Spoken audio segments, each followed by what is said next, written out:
Which we will follow, of course, Aaron, with you through the night. And Devin, the UN Security Council has now voted to convene a special session of the UN General Assembly to debate this invasion of Ukraine. What could come of that? Remember, the UN Security Council, 15 members, the United States, one of the permanent members. That's the power hub. This video is about Ukraine-Russia conflict. If you like this video, please subscribe our channel for more videos. Of the United Nations, and they voted just a short time ago to convene a gathering of the much larger body of the UN, the General Assembly, all 193 members, basically every country in the world, to debate this. This is an indication of the Biden administration trying to leverage the entire world against Russia to, isolate them completely in the global community. And the fact that this has passed now, 11 to 1, Russia voting against it. They will convene this assembly. It's only the 11th time since 1950 that the entire UN General Assembly has come together. So, yes, they'll debate the war. Each country will get a chance to go on record where it stands on the war in Ukraine. Certainly, some might say, well, this is just a bunch of words, a lot of diplomatic speak to hear from these diplomats talking about what's going on. Yes, that's true. There's not a lot of bite that will come from this, but make no mistake, this is yet another indication of just how isolated Russia is in this action. And the Biden administration just a few moments ago saying that this is a very significant development that they hope will add yet another layer of pressure on Vladimir Putin. Well, and Aaron, Ukraine's president, Volodymyr Zelensky, gave a pretty pessimistic assessment of negotiations with Russia now. Tell us more of what he had to say today. Well, those negotiations so far have been kind of done under duress. The Russians said that they wanted a full capitulation. They said, oh, we'd love to talk as long as you promise never to join NATO and meet our other demands. We're not sure whether the Russians have truly backpedaled from that. Initially, the Russians wanted to meet in Minsk, and Zelensky didn't see that as neutral ground because he said Belarus had staged Russian troops and missiles to attack this country. But late today, he did agree to send a delegation to the border, the Ukraine-Belarus border, where he thinks they can hash out something. But he is still pessimistic that there's a diplomatic solution ahead. We don't know whether he feels this is just a stall tactic by the Russians while they resupply and try to reconstitute their forces, or whether he just doesn't think that Vladimir Putin is serious when he is putting his nuclear assets on higher alert.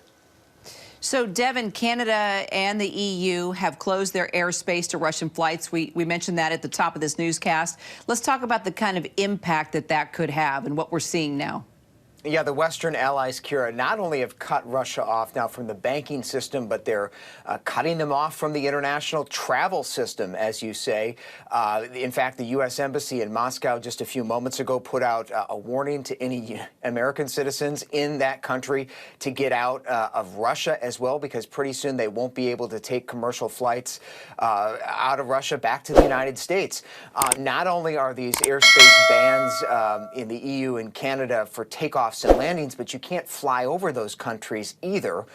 In fact, we've been tracking a flight on Russian Airlines, flight 124. It's a regularly scheduled Aeroflot service from Moscow to JFK.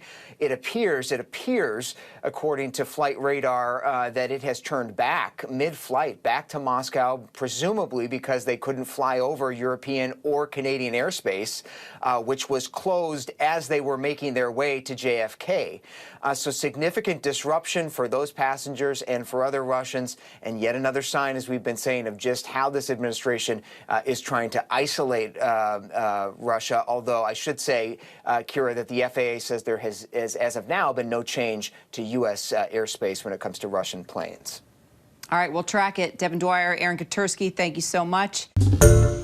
Hi, everyone. George Stephanopoulos here. Thanks for checking out the ABC News YouTube channel. If you'd like to get more videos, show highlights, and watch live event coverage, click on the right over here to subscribe to our channel. And don't forget to download the ABC News app for breaking news alerts. Thanks for watching. Vladimir Putin now rattling his nuclear saber, ordering his military to be on alert against aggressive statements from NATO countries. We're seeing new satellite images now of a large convoy of Russian forces actually moving toward Kyiv.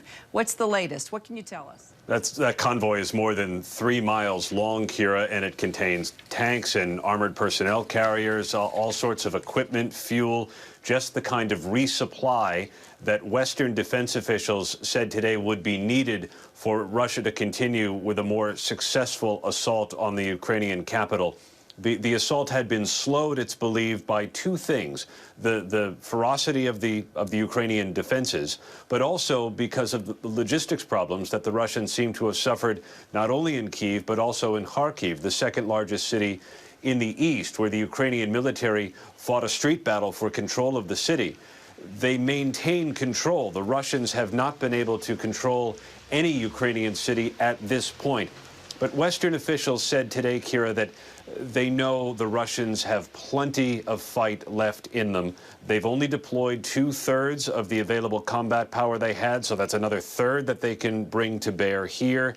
And in a candid moment that he's now trying to walk back, the mayor of Kyiv said that the Russians still have the city pretty much surrounded. He said he was taken out of context, but it is a glaring reminder of what could happen here in the coming hours. We've hit nightfall once again, and another unsettling night ahead.